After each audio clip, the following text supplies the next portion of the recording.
Hello everyone, welcome back to my channel. আরেকটা নতুন video নিয়ে তোমাদের সামনে চলে এলাম। তো এটা হচ্ছে আমাদের কাটরার বৈষ্ণব দেবীতে ঘোরার পরের দিন।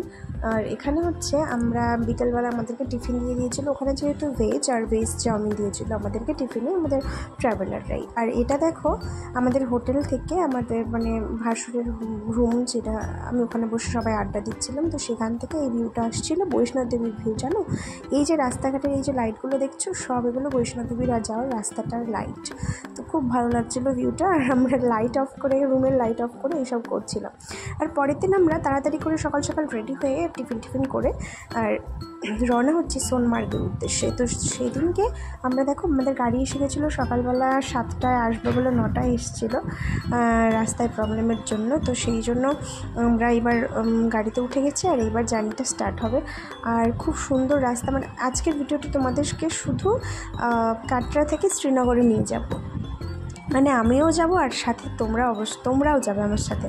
কারণ এখানে আজকে শুধু রাস্তার ভিউটাই তোমাদেরকে দেখাবো। কারণ আমরা কিন্তু খুবই মানে এত ভালো লেগেছে শুধু নেচারের যে সৌন্দর্যটা, মানে রাস্তার যে আশেপাশের যে সৌন্দর্যগুলো, সেইগুলোই তোমাদের সামনে আজকে তুলে ধরবো। পুরো ভিডিওতে মানে শুধু কাটরা থেকে শ্রীনগর যাওয়ার পথটাই আমি এই ভিডিওর মধ্যে তুলে ধরেছি।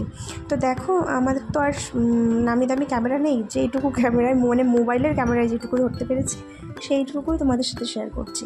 তো দেখো রাস্তায় সত্যি খুবই ভালো লাগছিলো। বিশেষ করে সেই দিনই আমরা দেখলাম, বুঝতে পারছিলাম যে না আমরা কাশ্মীরের দিকে যাচ্ছি। মেইন যে আমাদের ফোকাস কাশ্মীর, তো সেটাই সেদিনকে পূরণ হতে চলেছিল, মানে আজকে পূরণ হবে। তো রাস্তায় আবার একটা দেখছিলাম কি, দুটো গাড়ি একসাথে অ্যাক্সিডেন্ট হয়ে দাঁড়িয়ে আছে। মানে সেটা দেখার পর থেকে আমার মনের মধ্যে আবার ভয় ঢুকে গেছিলো। আমি সবসময় মানে এইগুলোর একটু বেশিই ভয় পাই। তো সেদিনে একটু বেশি ভয় লাগছিলো, কারণ প্রথমে জার্নি স্টার্টিংয়েই এইগুলো আমি দেখে ফেলেছিলাম।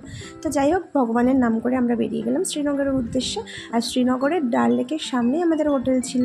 আমরা তো গিয়ে বুঝতে পারলাম, তো এইটুকু ওখানে গিয়ে যে ভিডিও করব সেই মানে এনার্জিটা ছিল না। কারণ রাস্তা জুড়ে প্রচুর জ্যাম ছিল, প্রচুর জ্যাম।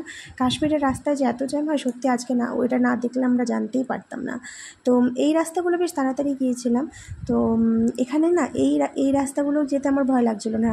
ভয় লাগছিলো কিছু রাস্তা আছে যেগুলো হচ্ছে ধসপ্রবণ রাস্তা। আমাদের ড্রাইভারই উনি বলছিলেন যে এইগুলো রাস্তায় যখন তখন ধস নামে। তো সেইগুলো দেখছিলাম, ও রাস্তা নতুন করে মেরামত করা হচ্ছে, ইমপ্রুভমেন্ট হচ্ছে রাস্তার, অনেক রাস্তার মানে অলিগলি রাস্তা বেরোচ্ছে। মানে দিন যাবে আস্তে আস্তে, তো রাস্তাঘাটের উন্নতিই হবে, তাই না? তো সেইগুলোই হচ্ছিলো। কিন্তু যখন যাচ্ছিলাম ওই রাস্তাগুলো দিয়ে যেগুলোতে ধস নামে, তো তখন কিন্তু আমার মানে যেন আমার প্রাণে যেন প্রাণ নেই, মানে এরকম। মানে আমার এমনি এগুলোতে খুব ভয় লাগে। আর আমি এমনি পাহাড়ের নিচটা দেখলে তখনই আমার যেন মাথা ঘুরছিলো, এরকম হচ্ছিলো। তো জানি না কার এরকম হয়, তো আমার তো খুব হচ্ছিলো। তো রাস্তায় এমনি জার্নিটা ভালো ছিল, কারণ সবার সাথে গল্প করতে করতে ফ্যামিলির সবাই ছিলাম, বেশ ভালো লাগছিলো। কিন্তু মামাও একটু বিরক্ত হচ্ছিলো। আর ওখানে না কাটরা মানে বৈষ্ণবদেবী মানে যে ঠান্ডা, জম্মু কিন্তু ঠান্ডা নয়। জম্মু কিন্তু, আর আমরা গিয়েছিলাম মে মাসে, যে কারণে একদমই ঠান্ডা ছিল না, একটু গরমই লাগছিলো রোদ্রে। আর যে কারণে খুব অস্বস্তি হচ্ছিলো। আর এখানে দেখো আমরা পাশাপাশি বসে গেছিলাম, আর আমি বসেছিলাম ড্রাইভারের একেবারে পেছনের সিটে, আমরা দুজন বসেছিলাম। আর এই দেখো জ্যাম রাস্তায়, মানে কেন জানি না রাস্তায় এতটা জ্যাম। দেখো চারিদিকে গাড়ি দাঁড়িয়ে আছে। আর আমাদের হয়ে গেছিলো খাবার টাইম, মানে লাঞ্চের টাইম।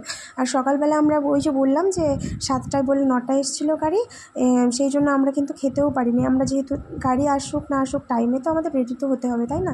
আর যাই হোক, এই দেখো এই যে টানেলটায় আমরা ঢুকছি, এই টানেলগুলো কিন্তু ঢুকতে মানে বেশ ভালোই লাগছিলো। একটা আলাদা রকম একটা কি বলবো এক্সপিরিয়েন্স হলো, একদম যেন দিনের মধ্যে রাতের অনুভূতি আর কি।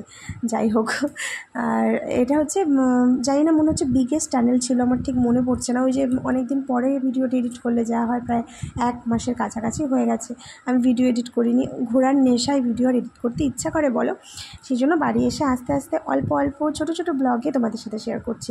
আর আমারও স্মৃতির পাতায় ধরে রাখছি, যেন ভবিষ্যতেও আমি দেখতে পারি আমি কীভাবে ঘুরেছি না ঘুরেছি আশা করছি, মানে আমার তো ভালো লাগবে, আশা করছি তোমাদেরও ভালো লাগবে। তো দেখো আমি টানেলটা পার করে গেলাম। আর কাশ্মীরের চারিদিকে আমরা না শুধু খুঁজছিলাম বাড়ি কোথায় বাড়ি আছে, কিন্তু হ্যাঁ খুঁজে কিন্তু পেয়েছিলাম অনেক বাড়ি আছে, অনেক মানুষ থাকে, এখানেও মানুষজন আমাদের মতন, আমরা যেরকম বাড়িতে বসবাস করি এখানেও ওরা সারাদিন ওদের জীবন কাটায়। কিন্তু এই আমি ভাবতে পারি না যে এইসব ফাঁকা ফাঁকা রাস্তায় কী করে ওদের সব কিছু চলে, মানে ওই যে পাহাড়ের চূড়ায় যে বসে থাকে, আমাদের দুদিন আসলে এই পাহাড়ের সামনে আসলে মনে হচ্ছে এই ধস নামবে, এই বুঝি খাদে পড়ে যাব গাড়ি থেকে, এরকম মনে হয়।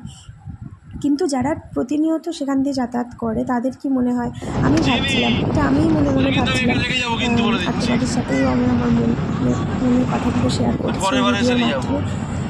তোমরা যদিও আমার মুখ মানে আমাদেরকে বেশি দেখতে পারবে না এই ভিডিওটায়, আমি জানি না তোমাদের জন্য বোরিং হবে কি না, কিন্তু আমি এই যে কথাগুলোর মাধ্যমে তোমাদেরকে সব কিছু জানিয়ে বুঝিয়ে দিচ্ছি। যারা গিয়েছো তারা তো জানো, যারা যাওনি অনেক আশা করছি অনেকটাই কাজে লাগবে আর অনেকটাই ভালো লাগবে। যখন তোমরা যাবে তখন যদি এই রাস্তাগুলো দেখতে পাও তোমাদেরও ভালো লাগবে। তো আমাদের কিন্তু প্রচণ্ড খিদে পেয়ে গেছিলো, আর আমাদের খাবার দাবার রান্না করে গাড়ির মধ্যে নেওয়া হয়েছিল। তারপরে কী হয়েছিল জানো, রাস্তায় এবার আমরা যে এই যে পাহাড়ি রাস্তায় এবার আমরা কোথায় খাবো, এক জায়গায় নেমে একটা হোটেল না হলে বা একটা খাবার ভালো রকম না জায়গা না হলে তো খেতে পারবো না, বাচ্চারাও খেতে পারবে না, কীভাবে খেতে পারবো, মানে খাবো আমরা সেটাই চিন্তা করছিলাম, সবার মাথায় এটাই চিন্তা ছিল সেই সময়টা, দুপুরবেলা যেহেতু লাঞ্চ টাইম, সকালে ভালো খাওয়া হয়নি এই জন্য। তো অনেক কষ্টে একটা জায়গা পেয়েছিলাম, তারপরে সেখানে নেমে খাবার খেতে গিয়ে অনেকটা দেরি হয়ে গেছিলো বলে কিন্তু আমাদের খাবার দাবারও ঠিকঠাক ছিল, দুটো একটা খাবার ঠিক ছিল আর দুটো একটা মানে নষ্ট হয়ে গেছিলো, যেটা স্বাভাবিক, কারণ ঠান্ডা গরম একটা রোদ, মানে খাবার তো সকালবেলা রান্না করা, এই জন্যেই অসুবিধা হয়ে গেছিলো। আর বাচ্চাদের জন্য পরে হোটেল থেকে না, যাই হোক ঠিক মনে পড়ছে না, ওই যাই হোক একটা হয়েছিল, ওখান থেকে খাবার দাবার নিয়ে সবাই মানে আমরা সবাই খেয়ে তারপরে আবার ওখান থেকে রওনা দিয়েছিলাম। আর কাশ্মীরে যাওয়ার পথে না যে ফৌজিগুলো থাকে না, যেরকম আমরা টিভিতে দেখি যে কোনো কাশ্মীরের মুভি বা কাশ্মীরে শ্যুট করা মুভি, আমি যেটা দেখি, কাশ্মীর মানে কিন্তু আমি মুভি বুঝি, মানে বেশিরভাগই মুভি ওখানেই শ্যুট হয়, গান টান সবই। তো যখন ফৌজিগুলোকে দেখছিলাম বা কাশ্মীরের লোকজন দেখছিলাম তখন মনে হচ্ছিলো এই সত্যি সত্যি কাশ্মীরে এসে গেছি, বিশেষ করে ফৌজিগুলোকে দেখে, ওদের ড্রেস আপ দেখে। আর ওদের তো আলাদাই থাকে, মানে জম্মু কাশ্মীর পুলিশ আর মানে ইন্ডিয়ান পুলিশ, মানে কি বলবো আমি ঠিক বলতে পারছি না, ওই জিনিসটা আমি ঠিক জানি না। হ্যাঁ, সিআরপিএফ, রাইট, সিআরপিএফ, হ্যাঁ সিআরপিএফ যেটা আছে, আর জম্মু কাশ্মীরের পুলিশ দুটো কিন্তু আলাদা, হ্যাঁ বলো, ডিফারেন্ট। তো যাই হোক, সেইগুলোকে ওদেরকে দেখে না তারপরে মনে হচ্ছিলো যে না আমরা কাশ্মীরে পৌঁছে গেছি, এটা একটা আলাদা রকম ফিল হচ্ছে। সত্যি কাশ্মীর কিন্তু সবার ড্রিম জার্নি থাকে, মানে ড্রিম প্লেস, আমারও সেটাই ছিল। হয়তো যদি শীতকালে যেতাম, মানে মার্চে যেতাম, তখন একটা আলাদা রকম ভিউ পেতাম, বাট আমি কিন্তু মেতে গিয়েও যে আমরা যে স্যাটিসফাইড না সেটা কিন্তু না, আমরা কিন্তু ভালোই এনজয় করেছি, প্রচুর এনজয় করেছি। আর যে গ্রিনারিগুলো দেখেছি সত্যি অতুলনীয়, এখন না ভিডিও এডিট করছি আর মনে হচ্ছে সত্যি এই জায়গাটা আমরা ঘুরে এসেছি। তো আজকের ভিডিওতে তোমাদের সাথে শুধু বকবকই করে গেলাম, অনেক কিছুই বললাম, অনেক কিছু মনের কথা শেয়ার করলাম, জার্নির ব্যাপারটা শেয়ার করলাম। তো তোমাদের কেমন লাগলো কমেন্ট করে কিন্তু অবশ্যই জানাবে। আর আমার কাশ্মীর ট্যুরটাকে নিয়ে যদি তোমাদের মনে কোনো প্রশ্ন থাকে অবশ্যই কমেন্ট বক্সে লিখে পাঠাও, তাহলে আমি নেক্সট ভিডিওতে তোমাদের প্রশ্নগুলো ক্লিয়ার করার জন্য চেষ্টা করব। তো যাই হোক, আজকের ভিডিওটা এই পর্যন্ত। ওই যে বললাম তোমাদেরকে কাটরা থেকে শ্রীনগরে নিয়ে আসলাম, এই দেখো মনোরম দৃশ্য তোমরা দেখতে পারবে, আর আমরা ঠান্ডা ঠান্ডা হাওয়া পাচ্ছিলাম। তো এই জন্যেই মানে ঠান্ডা হাওয়া যেই আসছিলো তখনই বুঝতে পারলাম যে আমরা কাশ্মীরে ঢুকে গেছি। তো যাই হোক, নেক্সট ভিডিওটা খুব ইন্টারেস্টিং হতে চলেছে, আমার সাথে থাকো, পাশে থাকো। আজকের জন্য টাটা।